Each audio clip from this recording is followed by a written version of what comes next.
ಪ್ರೀತಿಯ 10ನೇ ತರಗತಿಯ ಮಕ್ಕಳೇ, 2026ರ ರಾಜ್ಯ ಮಟ್ಟದ ಪೂರ್ವಸಿದ್ಧತಾ ಪರೀಕ್ಷೆ 3ರ ಗಣಿತ ವಿಷಯದ ಪ್ರಶ್ನೆ ಪತ್ರಿಕೆಯನ್ನು ಬಿಡಿಸ್ತಾ ಇದ್ದೀವಿ. ಈಗಾಗಲೇ ವಿಡಿಯೋ ಭಾಗ 1 ಮತ್ತು 2ರಲ್ಲಿ 1ರಿಂದ 33ರವರೆಗಿನ ಪ್ರಶ್ನೆಗಳನ್ನು ಬಿಡಿಸಿದ್ದೀವಿ. ಈ ವಿಡಿಯೋದಲ್ಲಿ 34ರಿಂದ 38ರವರೆಗಿನ ಪ್ರಶ್ನೆಗಳನ್ನು ಬಿಡಿಸುವಂತ ಪ್ರಯತ್ನ ಮಾಡೋಣ. 5ನೇ ಮುಖ್ಯ ಪ್ರಶ್ನೆ, ಈ ಕೆಳಗಿನ ಪ್ರಶ್ನೆಗಳಿಗೆ ಉತ್ತರಿಸಿ. ಇಲ್ಲಿ 4 ಅಂಕದ 4 ಪ್ರಶ್ನೆಗಳನ್ನು ನೀವು ಬಿಡಿಸಬೇಕಾಗುತ್ತೆ ಮಕ್ಕಳೇ. ಮೊದಲನೇ ಪ್ರಶ್ನೆ, ಇಲ್ಲಿ 2 ಪ್ರಮೇಯಗಳಿದೆ. ಎರಡರಲ್ಲಿ ನೀವು ಯಾವುದಾದ್ರೂ ಒಂದು ಪ್ರಮೇಯವನ್ನ ಬರೆಯಬೇಕು. ಮಕ್ಕಳೇ, ನೀವೀಗ ಪ್ರಮೇಯಗಳನ್ನು ಬರೆಯುವುದನ್ನ ನೀವು ಪ್ರಾಕ್ಟೀಸ್ ಮಾಡಿರೋದ್ರಿಂದ ನಾನು ನೇರವಾಗಿ ನೆಕ್ಸ್ಟ್ ಪ್ರಶ್ನೆಗೆ ಹೋಗ್ತೀನಿ. 35ನೇ ಪ್ರಶ್ನೆ, ಒಂದು ಸಮತಟ್ಟಾದ ನೆಲದ ಮೇಲಿನ ಒಂದು ಗೂಟದಿಂದ ಅದೇ ನೆಲದ ಮೇಲಿನ ಒಂದು ಶಂಕುವಿನ ಆಕಾರದ ಡೇರೆಯ ತುದಿಗೆ 30 ಡಿಗ್ರಿ ಉನ್ನತ ಕೋನವು ಉಂಟಾಗುವಂತೆ ಒಂದು ಹಗ್ಗವನ್ನು ಬಿಗಿಯಾಗಿ ಎಳೆದು ಕಟ್ಟಿದೆ. ಚಿತ್ರದಲ್ಲಿ ತೋರಿಸಿರುವಂತೆ ಡೇರೆಯ ಗೋಡೆಯು ಅದೇ ನೆಲದೊಂದಿಗೆ 60 ಡಿಗ್ರಿ ಕೋನದಲ್ಲಿ ಓರೆಯಾಗಿ ನಿಂತಿದೆ. AC = 8 ಮೀಟರ್ ಆದರೆ ಡೇರೆಯ ಎತ್ತರ ಅಂದರೆ AB, ಡೇರೆಯ ಪಾದದ ತ್ರಿಜ್ಯ BC, ಹಗ್ಗದ ಉದ್ದ AD ಮತ್ತು ಡೇರೆಯ ಗೋಡೆಯಿಂದ ಗೂಟಕ್ಕಿರುವ ದೂರ DC ಇವುಗಳನ್ನು ಕಂಡುಹಿಡಿಯಿರಿ. ಮಕ್ಕಳೇ, ಈ ಪ್ರಶ್ನೆ ಸ್ಪಷ್ಟವಾಗಿದೆ. ಯಾಕಂದ್ರೆ ನೀವು ಯಾವುದರ ಉದ್ದವನ್ನ ಕಂಡುಹಿಡಿಬೇಕನ್ನೋದನ್ನು ಕೂಡ ಅವರೇ ನೇರವಾಗಿ ಕೊಟ್ಟಿದ್ದಾರೆ. ನೋಡಿ, AB, BC, AD ಮತ್ತು DC ಅಂತ ನೇರವಾಗಿ ಕೊಟ್ಟಿರೋದ್ರಿಂದ ಲೆಕ್ಕವನ್ನು ಸುಲಭವಾಗಿ ಬಿಡಿಸಬಹುದು. ಇಲ್ಲಿ ನೀವು ಪ್ರಶ್ನೆಯನ್ನ ಓದಿ ಚಿತ್ರವನ್ನ ಗಮನಿಸಿ ಅರ್ಥ ಮಾಡ್ಕೋಬೇಕು ಮಕ್ಕಳೇ. ಇಲ್ಲಿ ಈ ಪ್ರಶ್ನೆಯನ್ನ ಬಿಡಿಸುವಂತ ಸಂದರ್ಭದಲ್ಲಿ ಚಿತ್ರವನ್ನು ಗಮನಿಸಿ. ಇಲ್ಲಿ 2 ಲಂಬಕೋನ ತ್ರಿಭುಜಗಳಿದೆ. ಒಂದು ABC, ನೆಕ್ಸ್ಟ್ ಇನ್ನೊಂದು ತ್ರಿಭುಜ ABD. ABC ತ್ರಿಭುಜದಲ್ಲಿ ಕೋನ 60 ಡಿಗ್ರಿ, ನೆಕ್ಸ್ಟ್ ABD ತ್ರಿಭುಜದಲ್ಲಿ ಕೋನ 30 ಡಿಗ್ರಿ ಇದೆ. ನೆಕ್ಸ್ಟ್ ನಾವೀಗ ಮೊದಲು ಡೇರೆಯ ಎತ್ತರವನ್ನ ಕಂಡುಹಿಡಿಯೋಣ. ಇಲ್ಲಿ ಡೇರೆಯ ಎತ್ತರ AB ಅನ್ನ ಕಂಡುಹಿಡಿಬೇಕು. ಈಗ ನಮಗೆ ಈ ತ್ರಿಭುಜವನ್ನ ನೋಡಿ, ತ್ರಿಭುಜ ABC, ಈ ತ್ರಿಭುಜದಲ್ಲಿ AC ಅಳತೆ ಗೊತ್ತಿದೆ. ಅಂದ್ರೆ ಇದು ಒಂದು ಕೋನ, ಉನ್ನತ ಕೋನ ಆದ್ರೆ ಇದರಿಗೆ ಅಭಿಮುಖವಾಗಿರ್ತಕ್ಕಂಥದ್ದು AB, ಇದು ವಿಕರ್ಣದ ಅಳತೆಯಾಗಿರುತ್ತೆ. ಅಂದ್ರೆ AB/AC = sin 60 ಡಿಗ್ರಿ. ಇಲ್ಲಿ AB ಅಳತೆ ಗೊತ್ತಿದೆ, AB ಅನ್ನ ಕಂಡುಹಿಡಿಬೇಕಾಗಿದೆ ಮಕ್ಕಳೇ. ಅದನ್ನು ಹಾಗೆ ಬರ್ಕೋಣ. AC ಬೆಲೆ 8 ಮೀಟರ್ ಅಂತಿದೆ. ನೆಕ್ಸ್ಟ್ sin 60 ಡಿಗ್ರಿಯ ಬೆಲೆ √3/2 ಆಗುತ್ತೆ. ನಮಗೆ AB ಯ ಬೆಲೆ ಬೇಕಾಗಿರೋದ್ರಿಂದ ಈ 8ಅನ್ನ ಬಲಭಾಗಕ್ಕೆ ತೆಗೆದುಕೊಂಡು ಬಂದ್ರೆ ಅದು ಅಂಶದಲ್ಲಿ ಬರುತ್ತೆ. ನೆಕ್ಸ್ಟ್ ಈ 2ರಿಂದ 8ಅನ್ನ ಕ್ಯಾನ್ಸಲ್ ಮಾಡಿದ್ರೆ ಇದು 4 ಆಗುತ್ತೆ. 2 1 2 4 ಆಗುತ್ತಾ. ಹಾಗಾಗಿ AB = 4 √3 ಮೀಟರ್ ಆಗಿರುತ್ತೆ. ಇದು ಡೇರೆಯ ಎತ್ತರ. ನೆಕ್ಸ್ಟ್ B ಹೋಗೋಣ. ಡೇರೆಯ ಪಾದದ ತ್ರಿಜ್ಯ ಅಂದ್ರೆ ನಾವೀಗ BC ಅನ್ನ ಕಂಡುಹಿಡಿಬೇಕು. ಇಲ್ಲಿ ನಾವು cos 60 ಡಿಗ್ರಿಯನ್ನು ತೆಗೆದುಕೊಳ್ಳೋಣ. ಯಾಕಪ್ಪ ಅಂತಂದ್ರೆ ಇಲ್ಲಿ ವಿಕರ್ಣದ ಅಳತೆ 8 ಮೀಟರ್ ಅಂತಿದೆ. ಇದು ಪಾರ್ಶ್ವಭಾವ ಆಗುತ್ತೆ. ಅಂದ್ರೆ BC/AC cos 60 ಡಿಗ್ರಿ ಆಗುತ್ತೆ. ಇಲ್ಲಿ BC ಅಳತೆಯನ್ನ ಕಂಡುಹಿಡಿಬೇಕು. ಅದನ್ನ ಹಾಗೆ ಬರ್ಕೊಳ್ಳೋಣ. AC ಯ ಬೆಲೆ 8 ಮೀಟರ್, ನೆಕ್ಸ್ಟ್ cos 60 ಡಿಗ್ರಿ ಬೆಲೆ 1/2 ಆಗುತ್ತೆ. ನೆಕ್ಸ್ಟ್ ನಾವಿಲ್ಲಿ BC = 4 ಮೀಟರ್ ಆಗುತ್ತೆ. ಅದು ಹೇಗೆಂದ್ರೆ 2 1 2 4 8 ಆಗುತ್ತೆ. ನೆಕ್ಸ್ಟ್ ಇದನ್ನು ಓರೆ ಗುಣಾಕಾರ ಮಾಡಿದ್ರೆ BC × 1 BC = 4 × 1 4 ಆಗುತ್ತೆ. ಹಾಗಾಗಿ ಡೇರೆಯ ಪಾದದ ತ್ರಿಜ್ಯ 4 ಮೀಟರ್ ಆಗಿರುತ್ತೆ. ನೆಕ್ಸ್ಟ್ ಹಗ್ಗದ ಉದ್ದವನ್ನ ಕಂಡುಹಿಡಿಬೇಕು. ಅಂದ್ರೆ AD ಯ ದೂರವನ್ನ ಕಂಡುಹಿಡಿಬೇಕು. ಮಕ್ಕಳೇ, ನಮಗೀಗ ಈ ಲೆಕ್ಕವನ್ನು ಬಿಡಿಸಲಿಕ್ಕೆ ತ್ರಿಭುಜ ABD ಯನ್ನ ಪರಿಗಣಿಸಬೇಕು. ತ್ರಿಭುಜ ABD ಯನ್ನ ಪರಿಗಣಿಸಬೇಕು. ಇಲ್ಲಿ ಉನ್ನತ ಕೋನ 30 ಡಿಗ್ರಿ ಇದೆ. ನೆಕ್ಸ್ಟ್ ನಮಗೆ AB ಯ ಬೆಲೆಯನ್ನು ನಾವು ಈಗಾಗಲೇ ಕಂಡುಹಿಡಿದಿದ್ವಿ. ಡೇರೆಯ ಎತ್ತರವನ್ನ ಕಂಡುಹಿಡಿದ್ವಿ. ಆ ಬೆಲೆಯನ್ನು ಇಲ್ಲಿ ಬಳಸ್ಕೋಬೇಕು. ಅಂದ್ರೆ AB/AD = sin 30 ಡಿಗ್ರಿ ಆಗುತ್ತೆ. ಅಂದ್ರೆ ಅಭಿಮುಖ ಬಾಹು ಬೈ ವಿಕರ್ಣ, ಇದು ಸೈನ್ ಆಗಿರುತ್ತೆ. ಇಲ್ಲಿ sin ಥೀಟಾದ ಬೆಲೆ 30 ಡಿಗ್ರಿ ಇದೆ. ಅದನ್ನು 30 ಡಿಗ್ರಿ ಅಂತ ಬರ್ಕೊಳ್ಳೋಣ. AB ಯ ಬೆಲೆ ನಮಗೆ ಗೊತ್ತಿದೆ, 4 √3 ಇದೆ. AD ಅನ್ನ ಹಾಗೆ ಬರ್ಕೊಳ್ಳೋಣ. sin 30 ಡಿಗ್ರಿಯ ಬೆಲೆ 1/2 ಇದೆ. ಈಗ ನಾವಿನ್ನು ಓರೆ ಗುಣಾಕಾರ ಮಾಡಿದರೆ AD into 1 AD equal to ಇಲ್ಲಿ 2 ಇಂಟು 4 8 ಆಗುತ್ತೆ. √3ನ ಹಾಗೆ ಬರ್ಕೊಳ್ಳೋಣ. ಅಂದರೆ ADಯ ಉದ್ದ ಎಷ್ಟಾಗುತ್ತಪ್ಪ ಅಂದರೆ 8√3 ಮೀಟರ್ ಆಗಿರುತ್ತೆ. ನೆಕ್ಸ್ಟು ಡೇರೆಯ ಗೋಡೆಯಿಂದ ಗೂಟಕ್ಕಿರುವ ದೂರ ಅಂದರೆ ಈ ಸಿ ಇಂದ ಡಿ ಇಂದ ಸಿಗೆ ಈ ದೂರವನ್ನು ಕಂಡುಹಿಡಿಬೇಕು. ಅಂದರೆ ಮಕ್ಕಳೇ ನಮಗೆ ಮೊದಲು ಈ ಸಿ ಡಿ ಉದ್ದ ಡಿ ಸಿಯನ್ನು ಕಂಡುಹಿಡಿಬೇಕಂತಂದ್ರೆ ಬಿ ಡಿ ಅಳತೆ ಗೊತ್ತಿರಬೇಕು. ಯಾಕಂದ್ರೆ ನಮಗೆ ಈಗಾಗಲೇ ಬಿ ಸಿಯನ್ನು ಕಂಡುಹಿಡಿದಿದ್ದೀವಿ. ಈ ಬಿ ಡಿಯಲ್ಲಿ ಬಿ ಸಿಯನ್ನು ಕಳೆದ್ರೆ ನಮಗೆ ಡಿ ಸಿ ಅಳತೆ ಸಿಗುತ್ತೆ. ಹಾಗಾಗಿ ಮೊದಲು ನಾವು ಏನು ಮಾಡೋಣಪ್ಪ ಅಂತಂದ್ರೆ ಬಿ ಡಿ ಅಳತೆಯನ್ನು ಕಂಡುಹಿಡಿಯೋಣ. ಅಂದರೆ ತ್ರಿಭುಜ ಎ ಬಿ ಡಿಯನ್ನು ಪರಿಗಣಿಸೋಣ. ಇಲ್ಲಿ A B by B D ಅಂದರೆ ಈ ಕೋನದ ಅಭಿಮುಖ ಬಾಹು ಎ ಬಿ, ಪಾರ್ಶ್ವ ಬಾಹು ಬಿ ಡಿ ಇದೆ. A B by B D equal to tan 30 degree ಆಗಿರುತ್ತೆ. ಎ ಬಿ ಅಳತೆ 4√3 ಇದೆ, ಅದನ್ನು ಹಾಗೆ ಬರ್ಕೊಳ್ಳೋಣ. ನೆಕ್ಸ್ಟ್ ಬಿ ಡಿಯನ್ನು ಆಸ್ ಇಟ್ ಇಸ್ ಬರ್ಕೊಳ್ರಿ. ನೆಕ್ಸ್ಟು ಟ್ಯಾನ್ 30 ಡಿಗ್ರಿ ಅಂದರೆ 1/√3. ಇಲ್ಲಿ ನಾವು ಇನ್ನು ಓರೆ ಗುಣಾಕಾರ ಮಾಡಿದ್ರೆ B D into 1 B D ಆಗುತ್ತೆ. 4√3 ಇಂಟು √3 ಇಲ್ಲಿ √3 ಇಂಟು √3 ಗುಣಾಕಾರ ಮಾಡಿದ್ರೆ ನಮಗೆ 3 ಬರುತ್ತೆ. 4 ಇಂಟು 3 ಅಂದರೆ 12 ಆಗುತ್ತೆ. ಅಂದರೆ B D equal to 12 metre ಆಯಿತು. ನೆಕ್ಸ್ಟ್ ನಮಗೆ ಬೇಕಾಗಿರುವಂಥದ್ದು D C. D C equal to B D minus B C ಆಗುತ್ತೆ. ಬಿ ಡಿಯ ಬೆಲೆ 12 ಮೀಟರ್ ಇದೆ. ಬಿ ಸಿ ಅಳತೆ 4 ಮೀಟರ್ ಇದೆ. 12ರಲ್ಲಿ 4ಅನ್ನು ಕಳೆದ್ರೆ ನಮಗೆ 8 ಮೀಟರ್ ಆಗಿರುತ್ತೆ. ಇದು ಡೇರೆಯ ಗೋಡೆಯಿಂದ ಗೂಟಕ್ಕಿರುವಂಥ ದೂರ ಆಗಿರುತ್ತೆ. ನೆಕ್ಸ್ಟ್ ಪ್ರಶ್ನೆಗೆ ಹೋಗೋಣ ಮಕ್ಕಳೇ. 36ನೇ ಪ್ರಶ್ನೆ. ಇಲ್ಲಿ ನಿಮಗೆ 2 ಪ್ರಶ್ನೆಗಳನ್ನು ಕೊಟ್ಟಿದ್ದಾರೆ. ಒಂದು ಆಯ್ಕೆ ಇರತಕ್ಕಂಥ ಪ್ರಶ್ನೆ. ಇಲ್ಲಿ 2 ಪ್ರಶ್ನೆಗಳನ್ನು ಬಿಡಿಸುವಂಥ ಪ್ರಯತ್ನ ಮಾಡೋಣ ಮಕ್ಕಳೇ. 36ನೇ ಪ್ರಶ್ನೆ. ಒಂದು ಸಮಾಂತರ ಶ್ರೇಣಿಯ ಮೊದಲ 6 ಪದಗಳ ಮೊತ್ತ 90 ಆಗಿದೆ. ಶ್ರೇಣಿಯ 4ನೇ ಪದವು ಮೊದಲ 2 ಪದಗಳ ಮೊತ್ತಕ್ಕಿಂತ 3 ಹೆಚ್ಚಾಗಿದೆ. ಈ ಸಮಾಂತರ ಶ್ರೇಣಿಯ ಮೊದಲ ಪದವನ್ನು ಕಂಡುಹಿಡಿಯಿರಿ ಮತ್ತು ಶ್ರೇಣಿಯನ್ನು ಬರೆಯಿರಿ ಅಂತ. ಬಹಳ ಸರಳವಾಗಿರ್ತಕ್ಕಂಥ ಪ್ರಶ್ನೆ ಮಕ್ಕಳೇ. ಇಲ್ಲಿ ಗಮನಿಸಿ, ಮೊದಲ 6 ಪದಗಳ ಮೊತ್ತ ಅಂತ ಕೇಳಿದರೆ ಅಂದರೆ ಎಸ್ ಆರ್ ಅಂತ S R equal to 90 degree ಅಂತ ಬರ್ಕೋಬೇಕು. ಮೊದಲ 6 ಪದಗಳ ಮೊತ್ತ S R equal to 90 degree. Next ನೋಡ್ರಿ, ಶ್ರೇಣಿಯ 4ನೇ ಪದವು ಮೊದಲ 2 ಪದಗಳ ಮೊತ್ತಕ್ಕಿಂತ 3 ಹೆಚ್ಚಾಗಿದೆ ಅಂತಂದ್ರೆ 4ನೇ ಪದ ಎಷ್ಟಿದೆ ಅಂತ ಹೇಳ್ತಾ ಇದ್ದಾರೆ ಅವರು. ಮೊದಲ 2 ಪದಗಳ ಮೊತ್ತ ಅಂದ್ರೆ ಮೊದಲನೇ ಪದ ಮತ್ತು 2ನೇ ಪದ ಇವುಗಳ ಮೊತ್ತಕ್ಕಿಂತ 3 ಹೆಚ್ಚಾಗಿದೆ ಅಂತ ಹೇಳ್ತಾ ಇದ್ದಾರೆ. ಅಂದ್ರೆ A1 ಪ್ಲಸ್ A2 ಪ್ಲಸ್ 3. ಈಗ ಇದನ್ನ ಬಿಡಿಸ್ತಾ ಹೋದ್ರೆ ನಮಗೆ 2 ಸಮೀಕರಣಗಳು ಸಿಗುತ್ತೆ ಮಕ್ಕಳೇ. 2 ಸಮೀಕರಣಗಳ ಬಳಸ್ಕೊಂಡು ಎ ಮತ್ತು ಡಿ ಅನ್ನ ಕಂಡುಹಿಡಿದು ನಂತರದಲ್ಲಿ ಶ್ರೇಣಿಯನ್ನ ಬರಿಬೇಕು. ಇಲ್ಲಿ ನಮಗೆ ಈಗಾಗಲೇ ಎಸ್ ಎನ್ ಸೂತ್ರ ಗೊತ್ತಿದೆ. S N equal to n/2 into bracket 2a plus into bracket n-1 into D. ಇಲ್ಲಿ ನಮಗೆ S6 equal to SR equal to 6/2. ಯಾಕಂದ್ರೆ n ಬೆಲೆ ಗೊತ್ತಿದೆ. 6/2 2a ಪ್ಲಸ್ n ಬೆಲೆಯನ್ನು ತುಂಬೋಣ. ಡಿ ಹಾಗೆ ಇರಲಿ. ನೆಕ್ಸ್ಟ್ ನಮಗೆ S6ರ ಬೆಲೆ ಗೊತ್ತಿದೆ 90. ಅದನ್ನ ಬೆಲೆಯನ್ನು ತುಂಬಿಕೊಳ್ಳೋಣ. ಇಲ್ಲಿ 6ರ ಅರ್ಧ ಅಂದ್ರೆ 2 3 ಆಗುತ್ತೆ 3 ಇಂಟು 2a ಹಾಗೆ ಬರ್ಕೊಳ್ಳೋಣ.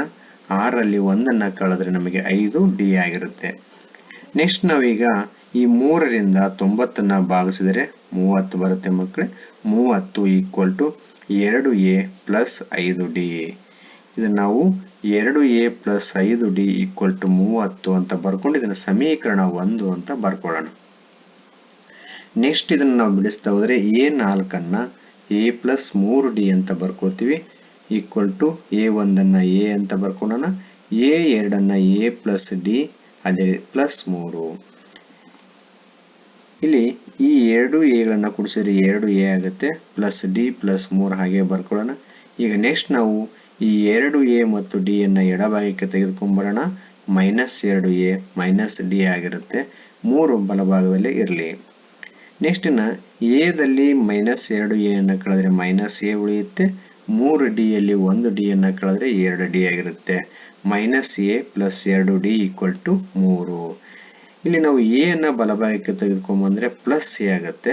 ಇದು 3 ಅನ್ನ ಎಡಭಾಗಕ್ಕೆ ತಗೊಂಡ್ಬಂದ್ರೆ -3 ಆಗುತ್ತೆ. ಅಂದ್ರೆ a = 2d - 3.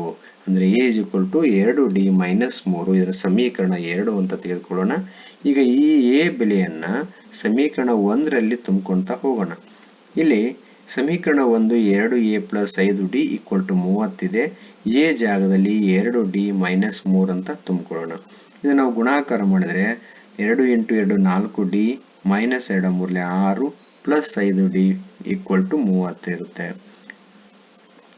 ಇಲ್ಲಿ ನಾವು ನೋಡ್ರಿ 4d ಮತ್ತು 5d ಅನ್ನ ಕೂಡಿದ್ರೆ ನಮಗೆ 9d ಆಗುತ್ತೆ. ಈ -6 ಅನ್ನ ಬಲಭಾಗಕ್ಕೆ ತೆಗೆದುಕೊಂಡ್ಬಂದ್ರೆ +6 ಆಗುತ್ತೆ. 30 + 6 2 ಕೂಡಿದ್ರೆ 36 ಆಗುತ್ತೆ. ನೆಕ್ಸ್ಟ್ ಇದನ್ನ 9 ರಿಂದ 36 ಅನ್ನ ಭಾಗಿಸಿದ್ರೆ ನಮಗೆ 4 ಬರುತ್ತೆ. d = 4 ಆಗುತ್ತೆ. ಈ d = 4 ಅನ್ನ ಸಮೀಕರಣ 2ರಲ್ಲಿ ಆದೇಶಿಸಬೇಕು. ಆಗ a = 2d - 3. ಇದು ಸಮೀಕರಣ 2. ಇದರಲ್ಲಿ d ಬೆಲೆಯನ್ನು ತುಂಬೋಣ. ಇಂಟು 4, d ಬೆಲೆ 4 ಇದೆ. ಈಗ 2 × 4 8, ಇದು -3. 8ರಲ್ಲಿ 3 ಕಳೆದ್ರೆ 5 ಉಳಿಯುತ್ತೆ. ಇದು a ಬೆಲೆ ಆಗಿರುತ್ತೆ. ಅಂದ್ರೆ ಪ್ರಶ್ನೆಯಲ್ಲಿ ಅವರು ಮೊದಲ ಪದವನ್ನು ಕಂಡುಹಿಡಿಯಿರಿ ಅಂತ ಹೇಳಿದ್ದಾರೆ. ಹಾಗಾಗಿ a = 5 ಆಗಿರುತ್ತೆ. ನೆಕ್ಸ್ಟ್ ಸಮಾಂತರ ಶ್ರೇಣಿಯನ್ನ ಬರೆಯಿರಿ ಅಂತ ಹೇಳಿದರೆ a ಬೆಲೆ 5, d ಬೆಲೆ 4 ಇದ್ದಾಗ ಸಮಾಂತರ ಶ್ರೇಣಿ ಏನಾಗಿರುತ್ತೆ ಅಂದ್ರೆ ಮೊದಲು ನಾವು a ಅನ್ನ ಬರ್ಕೊಂಡ್ಬಿಡ್ತೀವಿ. ನೆಕ್ಸ್ಟ್ ಪ್ರತಿ ಪದಕ್ಕೂ 4 ಅನ್ನ ಕೂಡಿಸ್ತಾ ಹೋಗ್ಬೇಕು. ಯಾಕಂದ್ರೆ d 4 ಇದೆ. ಅಂದ್ರೆ 5ಕ್ಕೆ 4 ಕೂಡಿದ್ರೆ 9, 9ಕ್ಕೆ 4 ಕೂಡಿದ್ರೆ 13, 13ಕ್ಕೆ 4 ಕೂಡಿದ್ರೆ 17. ಈ ರೀತಿಯಾಗಿ ಕಂಟಿನ್ಯೂ ಆಗುತ್ತೆ. ಕೇಳಿರುವಂತಹ ಸಮಾಂತರ ಶ್ರೇಣಿ ಇದಾಗಿರುತ್ತೆ ಮಕ್ಕಳೇ. 36ನೇ ಪ್ರಶ್ನೆಯಲ್ಲಿ ಇನ್ನೊಂದು ಆಯ್ಕೆ ಇರುವಂತಹ ಪ್ರಶ್ನೆ.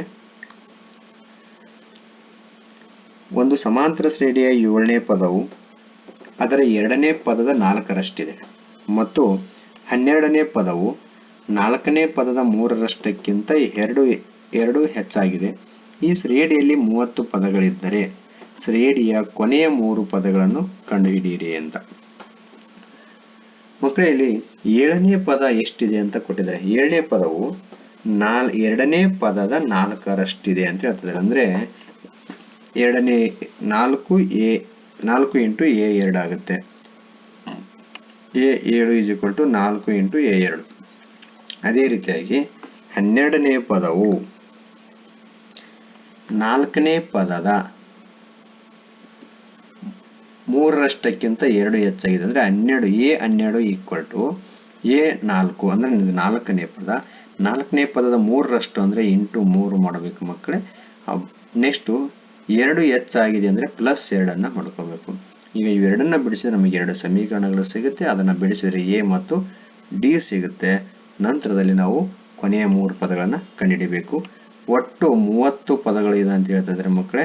ಕೊನೆಯ 3 ಪದಗಳು ಅಂತ ಅಂದ್ರೆ ನಮಗೆ a30, ನೆಕ್ಸ್ಟ್ a29, a28 ಕಂಡುಹಿಡಿಯಬೇಕು. ಈ 3ನ್ನು ಕಂಡುಹಿಡಿಯಬೇಕಾದ್ರೆ ನಮಗೆ a ಬೆಲೆ ಮತ್ತು d ಬೆಲೆ ಬೇಕಾಗುತ್ತೆ. ಅದನ್ನು ಕಂಡುಹಿಡಿಯಬೇಕು ಮಕ್ಕಳು.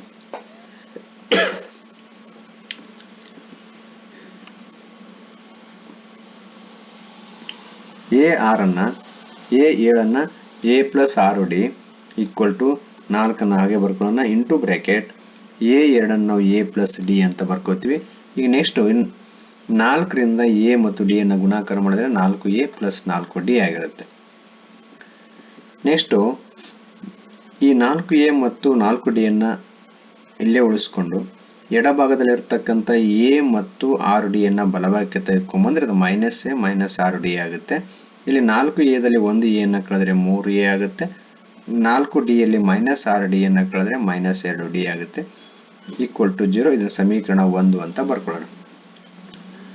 ನೆಕ್ಸ್ಟ್ ಇಲ್ಲಿ a12 a + 11d ಅಂತ ಬರಬೇಕು. ಅದೇ ರೀತಿಯಾಗಿ 3 into bracket a4 a + 3d + 2. ಈ ನೆಕ್ಸ್ಟ್ 3ರಿಂದ 2 ಪದಗಳನ್ನು ಗುಣಾಕಾರ ಮಾಡೋಣ. 3 × a 3a + 3 ಮೂರಲೆ 9d + 2 ಆಗುತ್ತೆ. ಈಗ 3a ಮತ್ತು 9d ಅನ್ನು ಎಡಭಾಗಕ್ಕೆ ತೆಗೆದುಕೊಂಡ್ಬಂದ್ರೆ -3a ಇದು ಪ್ಲಸ್ 9D, ಇದು ಮೈನಸ್ 9D ಆಗುತ್ತೆ. ನೆಕ್ಸ್ಟ್ ಎ ಮತ್ತು ಮೈನಸ್ 3a, ಇದರಲ್ಲಿ ಎ ಅಲ್ಲಿ ಮೈನಸ್ 3a ಅನ್ನು ಕಳೆದರೆ ಮೈನಸ್ 2a ಆಗುತ್ತೆ. ಅಂದರೆ ಮಕ್ಕಳಲ್ಲಿ ದೊಡ್ಡ ಸಂಖ್ಯೆಯಲ್ಲಿ ಸಣ್ಣ ಸಂಖ್ಯೆಯನ್ನು ಕಳೆದು ದೊಡ್ಡ ಸಂಖ್ಯೆಯ ಚಿಹ್ನೆಯನ್ನು ಉತ್ತರದಲ್ಲಿ ಬರೀಬೇಕು. ಅಂದರೆ ಮೈನಸ್ 2a ಆಗುತ್ತೆ. ನೆಕ್ಸ್ಟ್ 11D ಯಲ್ಲಿ 9D ಅನ್ನು ಕಳೆದರೆ 2D ಆಗುತ್ತೆ, ಈಕ್ವಲ್ ಟು 2. ಇದನ್ನು ಸಮೀಕರಣ 2 ಅಂತ ಬರ್ಕೊಳ್ಳೋಣ. ಈಗ ಸಮೀಕರಣ 1 ಮತ್ತು 2 ಕೂಡೋಣ. ಸಮೀಕರಣ 1 ಮತ್ತು 2 ಕೂಡಿದ್ರೆ ಇಲ್ಲಿ ನೋಡ್ರಿ, ಈ ಮೈನಸ್ 2D ಮತ್ತು ಪ್ಲಸ್ 2D ಏನಾಗುತ್ತೆ ಅಂದ್ರೆ 0 ಆಗಿಬಿಡುತ್ತೆ. ಈಗ 3a ಮೈನಸ್ 2a ಇದೆ, ಅಂದರೆ 3aದಲ್ಲಿ 2a ಅನ್ನು ಕಳೆದರೆ 1a ಉಳಿಯುತ್ತೆ. a ಈಸ್ ಈಕ್ವಲ್ ಟು 0 ಮತ್ತು 2 ಕೂಡಿದ್ರೆ 2 ಆಗುತ್ತೆ.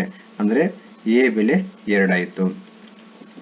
ಈ a ಬೆಲೆ 2 ಸಮೀಕರಣ 2ರಲ್ಲಿ ಆದೇಶ ಮಾಡೋಣ. ಮೈನಸ್ 2, ಇಲ್ಲಿ 2 a ಜಾಗದಲ್ಲಿ 2 ಅಂತ ಬರ್ಕೊಂಡಿದ್ದೀನಿ. ನೆಕ್ಸ್ಟ್ ಇದನ್ನು ಈ ಮೈನಸ್ 2 ಇಂಟು 2 ಮೈನಸ್ 4 ಆಗುತ್ತೆ, ಪ್ಲಸ್ 2D ಈಕ್ವಲ್ ಟು 2. ಇಲ್ಲಿ ಮೈನಸ್ 4 ಬಲಭಾಗಕ್ಕೆ ತೆಗೆದುಕೊಂಡ್ರೆ ಪ್ಲಸ್ 4 ಆಗುತ್ತೆ. 2ಕ್ಕೆ 4 ಕೂಡಿಸಿದ್ರೆ 6 ಆಗುತ್ತೆ. ನೆಕ್ಸ್ಟ್ 2 1 2 3 ಕ್ಯಾನ್ಸಲ್ ಆಗುತ್ತೆ. D ಈಸ್ ಈಕ್ವಲ್ ಟು 3 ಆಗುತ್ತೆ. ಅಂದರೆ ನಮಗೆ a ಬೆಲೆ ಮತ್ತು D ಬೆಲೆ ಸಿಕ್ಕಾಗಿದೆ. ಈಗ a 28, ಯಾಕಂದರೆ ಕೊನೆಯ 3 ಪದಗಳಂದರೆ a 30, ನೆಕ್ಸ್ಟು a 29, ಅದರ ಹಿಂದಿನ ಪದ a 28. ಹಾಗೆ ನಾನು ಮೊದಲು 28ನೇ ಪದನ ಬರ್ಕೊಂಡಿದ್ದೀನಿ. a 28 ನಾವು a ಪ್ಲಸ್ 27D ಅಂತ ಬರಿತೀವಿ. ಇದರಲ್ಲಿ a ಮತ್ತು D ಅನ್ನ ಬೆಲೆ ತುಂಬೋಣ. a ಬೆಲೆ 2 ಇದೆ, D ಬೆಲೆ 3 ಇದೆ. ಇವೆರಡನ್ನ ಗುಣಾಕಾರ ಮಾಡಿದ್ರೆ 27 3 81 ಆಗುತ್ತೆ. 81ಕ್ಕೆ 2 ಕೂಡಿದ್ರೆ 83 ಆಗುತ್ತೆ. ಮಕ್ಕಳೇ ನೆಕ್ಸ್ಟು a 28 ನಾವು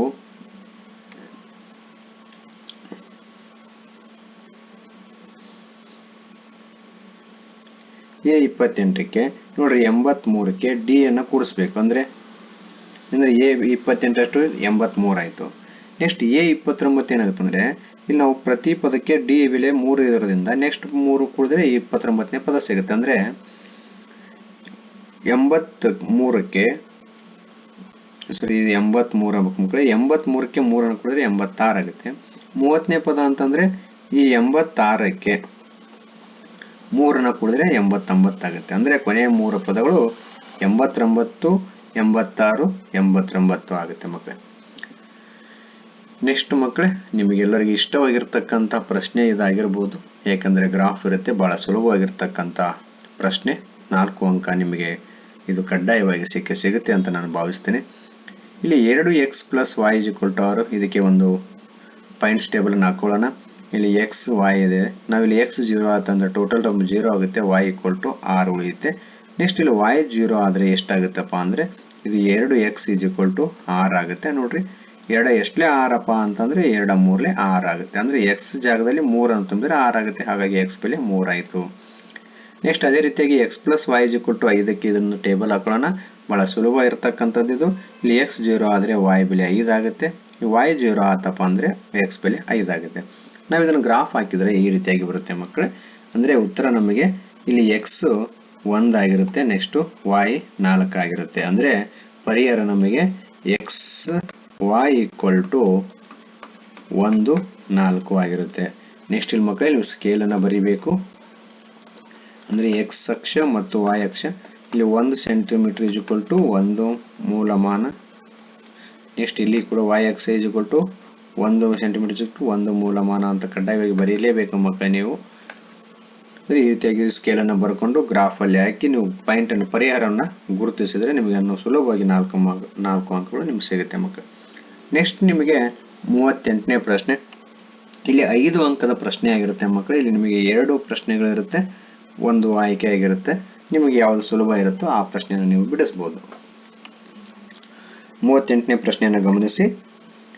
ಸಿಲಿಂಡರ್ನ ಒಂದು ಬದಿಯಲ್ಲಿ ಶಂಕುವಿನ ಆಕೃತಿಯನ್ನು, ಮತ್ತೊಂದು ಬದಿಯಲ್ಲಿ ಅರ್ಧಗೋಳವನ್ನು ಜೋಡಿಸಿ ಒಂದು ಘನಾಕೃತಿಯನ್ನು ಚಿತ್ರದಲ್ಲಿ ತೋರಿಸಿದಂತೆ ನಿರ್ಮಿಸಲಾಗಿದೆ. ಈ ಎಲ್ಲ ಘನಾಕೃತಿಗಳ ತ್ರಿಜ್ಯವು 7 ಸೆಂಟಿಮೀಟರ್ಗೆ ಸಮವಾಗಿದೆ. ಘನಾಕೃತಿಯ ಒಟ್ಟು ಎತ್ತರವು 61 ಸೆಂಟಿಮೀಟರ್ ಮತ್ತು ಸಿಲಿಂಡರ್ನ ಎತ್ತರವು 30 ಸೆಂಟಿಮೀಟರ್ ಆಗಿದೆ. ಪ್ರತಿ 100 ಸೆಂಟಿಮೀಟರ್ ಸ್ಕ್ವೇರ್ಗೆ ರೂಪಾಯಿ 10ರಂತೆ ಘನಾಕೃತಿಯ ಹೊರಭಾಗಕ್ಕೆ ಬಣ್ಣ ಹಚ್ಚಲು ತಗಲುವ ವೆಚ್ಚವನ್ನು ಕಂಡುಹಿಡಿಯಿರಿ ಮತ್ತು ಈ ಘನಾಕೃತಿಯ ಘನಫಲವನ್ನು ಕಂಡುಹಿಡಿಯಿರಿ ಅಂತ ಹೇಳಿ. ಮಕ್ಕಳಲ್ಲಿ ಬಣ್ಣ ಹಚ್ಚಲಿಕ್ಕೆ ತಗಲ್ತಕ್ಕಂಥ ವೆಚ್ಚವನ್ನು ಕಂಡುಹಿಡಿಯಿರಿ ಅಂತಂದ್ರೆ ಇದರ ಪೂರ್ಣ ಮೇಲ್ಮೈ ವಿಸ್ತೀರ್ಣವನ್ನ ಕಂಡುಹಿಡಿಬೇಕು. ಅಂದ್ರೆ ಇದರ ಮೇಲ್ಮೈ ವಿಸ್ತೀರ್ಣವನ್ನು ನೀವು ಕಂಡುಹಿಡಿಬೇಕಾಗುತ್ತೆ ಈ ಘನಾಕೃತಿಯದು. ಪ್ರಶ್ನೆ ಬಹಳ ಸುಲಭವಾಗಿರ್ತಕ್ಕಂಥದ್ದು, ಬಹಳ ಅತ್ಯಂತ ನೇರ ಪ್ರಶ್ನೆ ಮತ್ತು ಸರಳವಾಗಿರ್ತಕ್ಕಂಥ ಪ್ರಶ್ನೆ ಇದಾಗಿದೆ ಮಕ್ಕಳೇ. ಅವ್ರು ಏನ್ ಹೇಳ್ತಾ ಇದ್ದಾರೆ ಅಂದ್ರೆ, ಒಂದು ಸಿಲಿಂಡರ್ನ ಒಂದು ಬದಿಯಲ್ಲಿ ಶಂಕು, ಇನ್ನೊಂದು ಬದಿಯಲ್ಲಿ ಅರ್ಧಗೋಳವನ್ನು ಜೋಡಿಸಿದೀವಿ, ಜೊತೆಗೆ ಈ ಮೂರು ಆಕೃತಿಗಳ ತ್ರಿಜ್ಯ ಸೇಮ್ ಇದೆ ಅಂತ ಹೇಳ್ತಾ ಇದ್ದಾರೆ. ಅಂದ್ರೆ ಸಿಲಿಂಡರ್ನ ತ್ರಿಜ್ಯ, ಅರ್ಧಗೋಳ ತ್ರಿಜ್ಯ, ಶಂಕುನ ತ್ರಿಜ್ಯ ಸಮ ಇದೆ. r = 7 ಸೆಂಟಿಮೀಟರ್ ಅಂತ ಬರ್ಕೊಡೋಣ. ನೆಕ್ಸ್ಟ್ ಅವ್ರು ಏನ್ ಕೊಟ್ರಪ್ಪ ಅಂದ್ರೆ, ಘನಾಕೃತಿಯ ಒಟ್ಟು ಎತ್ತರ ಕೊಟ್ಟಿದ್ರೆ, ಅಂದ್ರೆ ಇಲ್ಲಿಂದ ಇಲ್ಲಿವರೆಗೆ 61 ಸೆಂಟಿಮೀಟರ್ ಇದೆ ಅಂತ ಹೇಳ್ತಿದ್ರೆ, ಜೊತೆಗೆ ಇನ್ನೊಂದು ಕೊಟ್ಟಿದ್ದಾರೆ ನಮಗೆ ಸಿಲಿಂಡರ್ ಎತ್ತರ ಅಂತ ಕೊಟ್ಟಿದ್ರೆ, ಅದನ್ನ 30 ಸೆಂಟಿಮೀಟರ್. ಮಕ್ಕಳೇ ನಾವು ಇದನ್ನ ಕ್ಯಾಪಿಟಲ್ ಎಚ್ ಅಂತ ಬರ್ಕೊಂಡಿದ್ದೀನಿ. ಯಾಕಪ್ಪ ಅಂದ್ರೆ ಶಂಕುವಿನ ಎತ್ತರ ಕೂಡ ಇದೆ, ಹಾಗಾಗಿ ನಾ ಇಲ್ಲಿ ಒಂದು ಕ್ಯಾಪಿಟಲ್ ಎಚ್ ಅಂತ ತಗೊಂಡಿನಿ, ಇನ್ನೊಂದು ಸ್ಮಾಲ್ ಎಚ್ ಅಂತ ತಗೊಂತೀನಿ. ಈಗ ಶಂಕುವಿನ ಎತ್ತರ ಎಷ್ಟಾಗುತ್ತೆ ನೋಡ್ರಿ ಮಕ್ಕಳು, ಇಲ್ಲಿ ನೋಡ್ರಿ ಈ ಅರ್ಧಗೋಳದ ಎತ್ತರ ಎಷ್ಟಾಗುತ್ತೆ ಅಂದ್ರೆ ತ್ರಿಜ್ಯದ ಅಳತೆ ಎಷ್ಟಿರುತ್ತೋ ಅಷ್ಟೇ ಇರುತ್ತೆ. ಹಂಗಂದ್ರೆ ಇಲ್ಲಿಂದ ಇಲ್ಲಿಗೆ ಎಷ್ಟಿರುತ್ತೆ ಅಂದ್ರೆ 7 ಸೆಂಟಿಮೀಟರ್ ಇರುತ್ತೆ. ಅಂದ್ರೆ ಟೋಟಲ್ 61 ಸೆಂಟಿಮೀಟರ್. ಅದರಲ್ಲಿ -30 -7 ಮಾಡಿದ್ರೆ 24 ಸೆಂಟಿಮೀಟರ್ ಉಳಿಯುತ್ತೆ. ಅಂದ್ರೆ ಶಂಕುವಿನ ಎತ್ತರ ನಮಗೆ ಎಷ್ಟಾಗುತ್ತಪ್ಪ ಅಂದ್ರೆ 24 ಸೆಂಟಿಮೀಟರ್ ಆಯ್ತು. ಮಕ್ಕಳೇ ಒಂದನ್ನ ಗಮನಿಸಿ, ಇಲ್ಲಿ ನಾವು ವಿಸ್ತೀರ್ಣವನ್ನ ಕಂಡುಹಿಡಿಬೇಕಾಗಿತ್ತಂದ್ರೆ ಶಂಕುವಿನ ಓರೆ ಎತ್ತರ ಕೂಡ ಬೇಕಾಗುತ್ತೆ. ಅಂದ್ರೆ ಎಲ್ಲನ್ನ ಕೂಡ ನಾವು ಕಂಡುಹಿಡಿಬೇಕು ಮಕ್ಕಳೇ. ಇಲ್ಲಿ ಶಂಕುವಿನ ಓರೆ ಎತ್ತರ ಕಂಡುಹಿಡಿಯುವಂತ ಸೂತ್ರ ನಿಮಗೆ ಆಗಲೇ ಗೊತ್ತಿದೆ, L = √h² + r² ಅಂತಿದೆ. ಇಲ್ಲಿ h ಬೆಲೆ 24, ಜೊತೆಗೆ r ಬೆಲೆ 7 ಇದೆ. 24ರ ವರ್ಗ 576 ಮತ್ತು 7ರ ವರ್ಗ 49. ಈ ಎರಡು ಸಂಖ್ಯೆಗಳನ್ನು ಕೂಡಿದ್ರೆ ನಮಗೆ 625 ಬರುತ್ತೆ. 625ರ ವರ್ಗಮೂಲ 25 ಸೆಂಟಿಮೀಟರ್. ಮಕ್ಕಳೇ ನಮಗೆ ಇಲ್ಲಿ ಓರೆ ಎತ್ತರ ಕೂಡ ನಮಗೆ ಸಿಕ್ಕಾಯ್ತು. ಅಂದ್ರೆ ನಾವೀಗ ಏನ್ ಮಾಡ್ಬೇಕಂದ್ರೆ ನೆಕ್ಸ್ಟ್ ಇದರ ಪೂರ್ಣ ಮೇಲ್ಮೈ ವಿಸ್ತೀರ್ಣವನ್ನ ಕಂಡುಹಿಡಿಯೋಣ. ಅಂದ್ರೆ ಘನಾಕೃತಿಯ ಮೇಲ್ಮೈ ವಿಸ್ತೀರ್ಣವನ್ನ ಕಂಡುಹಿಡಿತಾ ಹೋಗೋಣ. ಘನಾಕೃತಿಯ ಮೇಲ್ಮೈ ವಿಸ್ತೀರ್ಣ ಕಂಡುಹಿಡಿಬೇಕಂತಂದ್ರೆ ಮೊದಲು ಶಂಕುವಿನ ವಕ್ರ ಮೇಲ್ಮೈ ವಿಸ್ತೀರ್ಣ ಪ್ಲಸ್ ಸಿಲಿಂಡರ್ನ ಪಾರ್ಶ್ವ ಮೇಲ್ಮೈ ವಿಸ್ತೀರ್ಣ ಪ್ಲಸ್ ಅರ್ಧಗೋಳದ ಪಾರ್ಶ್ವ ಮೇಲ್ಮೈ ವಿಸ್ತೀರ್ಣ, ಅಂದ್ರೆ ಮೂರು ಆಕೃತಿಗಳ ಪಾರ್ಶ್ವ ಮೇಲ್ಮೈ ವಿಸ್ತೀರ್ಣವನ್ನ ಕೂಡಬೇಕು ಮಕ್ಕಳೇ. ಇಲ್ಲಿ ನಿಮಗೆ ಇನ್ನೊಂದು ಸುಲಭವಾಗಿರ್ತಕ್ಕಂಥದ್ದಂದ್ರೆ, ನೀವು ಪ್ರತಿ ಒಂದೊಂದು ಆಕೃತಿಯ ವಿಸ್ತೀರ್ಣವನ್ನ ಸಪರೇಟ್ ಆಗಿ ಕಂಡುಹಿಡಿದು ನಂತರದಲ್ಲಿ ಕೂಡಿಸ್ಬೋದು, ಅಥವಾ ನೇರವಾಗಿ ಒಟ್ಟಿಗೆ ಬರ್ಕೊಂಡು ಒಟ್ಟಿಗೆ ಸೂತ್ರಗಳನ್ನು ಹಾಕಿ ಲೆಕ್ಕವನ್ನು ಕೂಡ ಬಿಡಿಸಬಹುದು ಮಕ್ಕಳೇ. ಇಲ್ಲ ನಾನು ಒಟ್ಟಿಗೆ ಬಿಡಿಸುವಂತ ಪ್ರಯತ್ನ ಮಾಡಿದ್ದೀನಿ.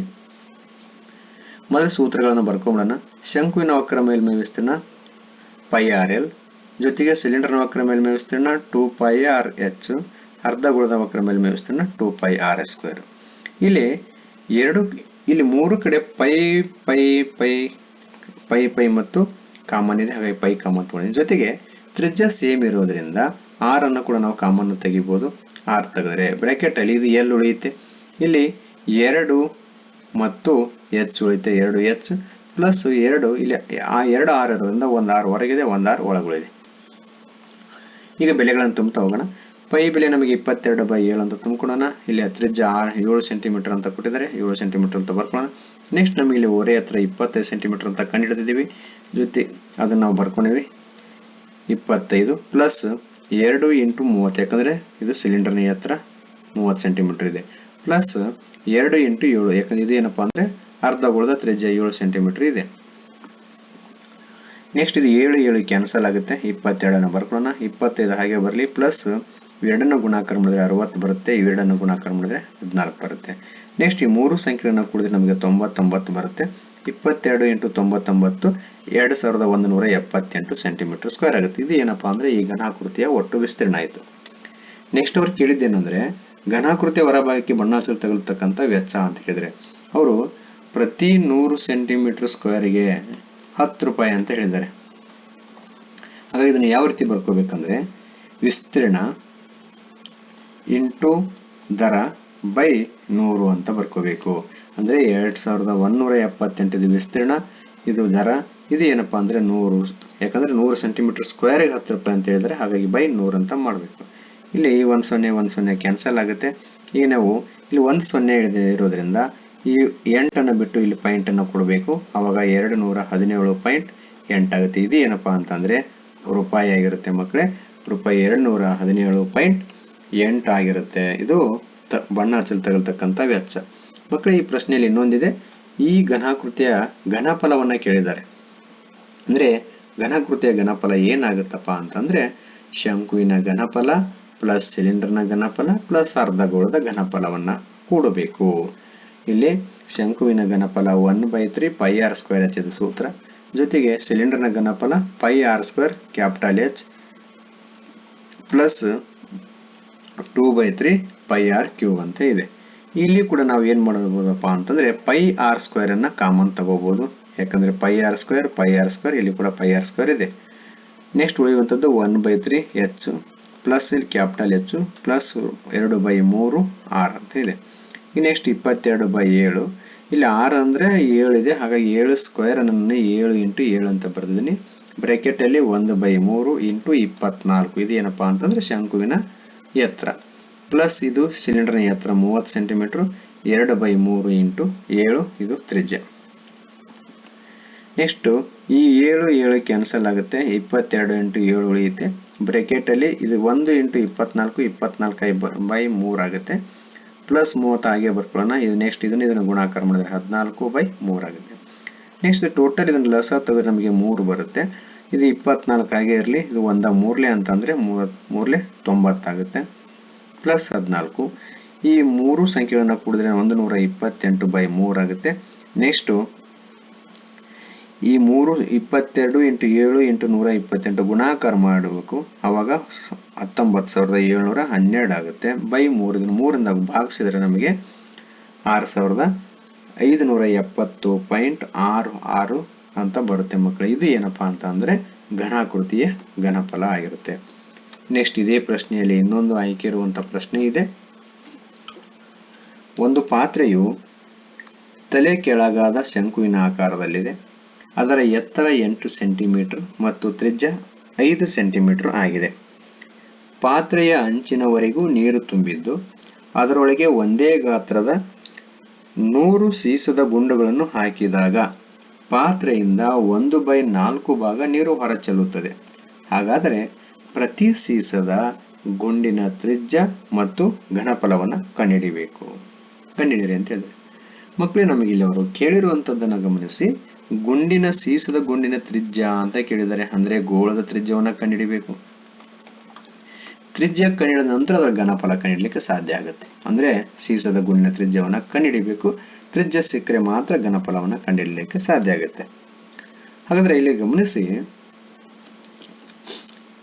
ಈ ಶಂಕುವಿನ ಆಕಾರದಲ್ಲಿದೆ, ಇದು ಒಂದು ಪಾತ್ರೆ ಇದೆ. ಈ ಪಾತ್ರೆಯಲ್ಲಿ ಇದ್ರ ಫುಲ್ ನೀರು ತುಂಬಿದ್ರೆ ಅಂಚಿನವರೆಗೆ ನೀರು ತುಂಬಿವೆ ಅಂತ ಹೇಳ್ತಿದ್ದಾರೆ. ಇದರ ಎತ್ತರ 8 ಸೆಂಟಿಮೀಟರ್ ಇದೆ, ತ್ರಿಜ್ಯ 5 ಸೆಂಟಿಮೀಟರ್ ಅಂತಿದೆ. ನೆಕ್ಸ್ಟ್ ಏನ್ ಮಾಡ್ತಾ ಇದಾರೆ ಅಂದ್ರೆ ಅವರು ಇದರೊಳಗೆ 100 ಸೀಸದ ಗುಂಡುಗಳನ್ನ ಹಾಕಿದಾಗ ಪಾತ್ರೆಯಿಂದ 1/4 ಭಾಗ ನೀರು ಹೊರ ಚೆಲ್ಲುತ್ತದೆ ಅಂತಂದ್ರೆ, ಅಂದ್ರೆ ಈ 100 ಸೀಸದ ಗುಂಡುಗಳ ಘನಫಲ ಎಷ್ಟಿರುತ್ತಲ್ಲ ಅಷ್ಟೇ ಪ್ರಮಾಣದ ನೀರು ಹೊರ ಚೆಲ್ಲುತ್ತೆ ಅಂತ. ಹಾಗಾಗಿ ನಾವಿಲ್ಲಿ ಈ ರೀತಿಯಾಗಿ ಬರ್ಕೋಬಹುದು. ಹೊರ ಚೆಲ್ಲಿದ ನೀರಿನ ಪ್ರಮಾಣ ಈಸ್ ಈಕ್ವಲ್ ಟು 100 ಸೀಸದ ಗುಂಡಿನ ಘನಫಲಕ್ಕೆ ಸಮ ಇರುತ್ತೆ. ಇದು ಶಂಕುವಿನ ಘನಫಲದ 4/1 ಭಾಗದಷ್ಟು ಇರುತ್ತೆ. ಅಂದ್ರೆ ಇಲ್ಲಿ ಇದು ಒಳಗೆ ತುಂಬಿರತಕ್ಕಂಥ ನೀರು ಟೋಟಲ್ ಶಂಕುವಿನ ಗಾತ್ರ ಆಗಿರ್ತೈತಿ. ಆದ್ರೆ 4/1 ಭಾಗ ನೀರು ಹೊರ ಚೆಲ್ಲುತ್ತೆ ಅಂದ್ರೆ ಶಂಕುವಿನ ಘನಫಲದ 4/1 ಅಂತ ಅರ್ಥ. ಹಾಗಾದ್ರೆ ನಾವು ಇದನ್ನ ಯಾವ ರೀತಿ ಬರೀಬೇಕು ಅಂತಂದ್ರೆ, ಇದನ್ನ 100 ಸೀಸದ ಗುಂಡಿನ ಘನಫಲ ಈಕ್ವಲ್ ಟು 1/4 ಶಂಕುವಿನ ಘನಫಲ ಅಂತ ಬರ್ಕೋತೀವಿ. ಇಲ್ಲಿ 100 ಸೀಸದ ಗುಂಡಿನ ಘನಫಲ, ಇಲ್ಲಿ ಶಂಕುವಿನ ಘನಫಲವನ್ನ ನಾವು ತ್ರಿಜ್ಯವನ್ನ ಸ್ಮಾಲ್ ಆರ್ ಅಂತ ತಗೊಂಡಿವಿ, ಜೊತೆಗೆ ಸೀಸದ ಗುಂಡಿನ ತ್ರಿಜ್ಯವನ್ನು ನಾವು ಕ್ಯಾಪಿಟಲ್ ಆರ್ ಅಂತ ತಗೊಳ್ಳೋಣ ಮಕ್ಕಳೇ. ಹಾಗಾಗಿ ನಾನು ಇಲ್ಲಿ ಕ್ಯಾಪಿಟಲ್ ಆರ್ ಅಂತ ಬರೆದಿದೆ. 100 ಇಂಟು ಸೀಸದ ಗುಂಡಿನ ಘನಫಲ ಅಂದ್ರೆ ಗೋಳ ಆಗಿರುತ್ತೆ, ಗೋಳದ ಘನಫಲ 4/3 pi R cube equal to 1/4 into ಶಂಕುವಿನ ಘನಫಲ ಎಷ್ಟಪ್ಪ ಅಂದ್ರೆ 1/3 ಪೈ ಆರ್ ಸ್ಕ್ವೇರ್ ಹೆಚ್ಚಾಗುತ್ತೆ. ಈ ಸೂತ್ರವನ್ನು ಹಾಕೊಂಡಿದ್ವಿ. ಈಗ ನೆಕ್ಸ್ಟ್ ನಾವು ಇದ್ರ ಬೆಲೆಯನ್ನು ತುಂಬಿಕೊಳ್ಳೋಣ. ಇಲ್ಲಿ ಪೈ ಕ್ಯಾನ್ಸಲ್ ಆಗುತ್ತೆ, ಹಾಗಾಗಿ ನಾನು ಕ್ಯಾನ್ಸಲ್ ಮಾಡಿಬಿಡೋಣ. ಇನ್ನು ಉಳಿದಿದ್ದು ಯಾಸ್ ಇಟ್ ಇಸ್ ಬರ್ಕೊಳ್ಳೋಣ. ಇಲ್ಲಿ ಆರ್ ಸ್ಕ್ವೇರ್ ಅಂದ್ರೆ ಇದು ಶಂಕುವಿನ ತ್ರಿಜ್ಯ, ಆರ್ ಸ್ಕ್ವೇರ್ ಅಂದ್ರೆ 5 ಇದೆ, 5 ಇಂಟು 5 ಎಚ್ 8 ಅಂತ ಇದೆ. ನೆಕ್ಸ್ಟ್ ನಾವು ಇದನ್ನ R cube is equal to ಏನ್ ಮಾಡೋಣಪ್ಪ ಅಂದ್ರೆ 1/4 1/3 ಈ ಟರ್ಮ್ಸ್ ಎಲ್ಲ ಹಾಗೆ ಇರಲಿ. ಈ 100 ಮತ್ತು 4/3 ಅನ್ನ ಬಲಭಾಗಕ್ಕೆ ತೆಗೆದುಕೊಂಡ್ಬಂದ್ರೆ ಈ 4/3 ಬಲಕ್ಕೆ ಬಂದ್ರೆ 3/4 ಆಗುತ್ತೆ. ಅದೇ ರೀತಿ 100 ಬಲಕ್ಕೆ ಬಂದ್ರೆ 1/100 ಆಗುತ್ತೆ. ಈಗ ನಾವು ಏನ್ ಮಾಡಬಹುದು ನೋಡ್ರಿ, ಈ 3 ಕ್ಯಾನ್ಸಲ್ ಆಗುತ್ತೆ. ನೆಕ್ಸ್ಟ್ 5 ಇಲ್ಲೇ ಎಷ್ಟಪ್ಪ ಅಂದರೆ 20, 25 4 100 ಆಗುತ್ತೆ. ನೆಕ್ಸ್ಟ್ ನೋಡ್ರಿ, ಇದು 4 1 4 2 ನೆಕ್ಸ್ಟು 2 1 2 2. ಈಗ ಉಳಿದಿರುವಂಥದ್ದು ಅಂಶದಲ್ಲಿ ಎಲ್ಲ ಒಂದಿದೆ 1. ನೆಕ್ಸ್ಟ್ 4 × 2 ಅಂದರೆ 8 ಆಗುತ್ತೆ, 1/8. ಇದು r³ = 1/8. ಇದು ಏನಪ್ಪ ಅಂದರೆ 1/2 ಘನ ಆಗುತ್ತೆ. ಅಂದರೆ 1/2 ಘನ 1/8. ಹಾಗಾಗಿ r = ಎಷ್ಟಪ್ಪ ಅಂದರೆ 1/2 ಸೆಂಟಿಮೀಟರ್, ಅಂದರೆ ಅರ್ಧ ಸೆಂಟಿಮೀಟರ್ ಆಗುತ್ತೆ. ಅದನ್ನು ನಾವು 0.5 ಸೆಂಟಿಮೀಟರ್ ಅಂತ ಕೂಡ ಬರೀಬಹುದು. ಹಾಗಾಗಿ ಸೀಸದ ಗುಂಡಿನ ತ್ರಿಜ್ಯ 0.5 ಸೆಂಟಿಮೀಟರ್ ಆಗಿರುತ್ತೆ. ನೆಕ್ಸ್ಟ್ ಅವರು ಸೀಸದ ಗುಂಡಿನ ಘನಫಲವನ್ನು ಕೇಳಿದರೆ 4/3 πr³. ಇಲ್ಲಿ ಕ್ಯಾಪಿಟಲ್ ಆರ್ ನಾವು ತುಂಬುತ್ತಾ ಹೋದರೆ ನೋಡ್ರಿ, r³ ಬೆಲೆಯನ್ನು ನಾವು ಏನು ಮಾಡೋಣಪ್ಪ ಅಂತಂದರೆ ಡೈರೆಕ್ಟಾಗಿ r³ ಇಲ್ಲಿ ಗೊತ್ತಿದೆ ನಮಗೆ 1/8 ಅಂತ, ಅದನ್ನು ಹಾಗೆ ಬರ್ಕೊಳ್ಳೋಣ. ನೆಕ್ಸ್ಟ್ ನಾವಿಲ್ಲಿ 4 1 4 2 ಕ್ಯಾನ್ಸಲ್ ಮಾಡಿದರೆ ನೆಕ್ಸ್ಟ್ ನೋಡ್ರಿ, ಸರಿ 4 1 4 2 2 1 2 11 11 1 11 3 7 21. ಈ 11ನ್ನು 21ರಿಂದ ಭಾಗಾಕಾರ ಮಾಡಿದ್ರೆ ನಮಗೆ 0.523 ಸೆಂಟಿಮೀಟರ್ ಸ್ಕ್ವೇರ್ ಆಗುತ್ತೆ, ಕ್ಯೂಬ್ ಆಗುತ್ತೆ. ಇದು ಏನಪ್ಪಾ ಅಂದರೆ ಸೀಸದ ಗುಂಡಿನ ಘನಫಲ ಆಗಿರುತ್ತೆ ಮಕ್ಕಳೇ. ಇದುವರೆಗೆ ನಾವು ಪ್ರಶ್ನೆ ಪೂರ್ವಸಿದ್ಧತಾ ಪರೀಕ್ಷೆ 3ರ ಪ್ರಶ್ನೆ ಪತ್ರಿಕೆಯನ್ನು ಬಿಡಿಸಿದ್ದೇವೆ. ಈ ವಿಡಿಯೋನ ನೋಡಿದ್ದಕ್ಕಾಗಿ ತಮ್ಮೆಲ್ಲರಿಗೂ ಧನ್ಯವಾದಗಳು.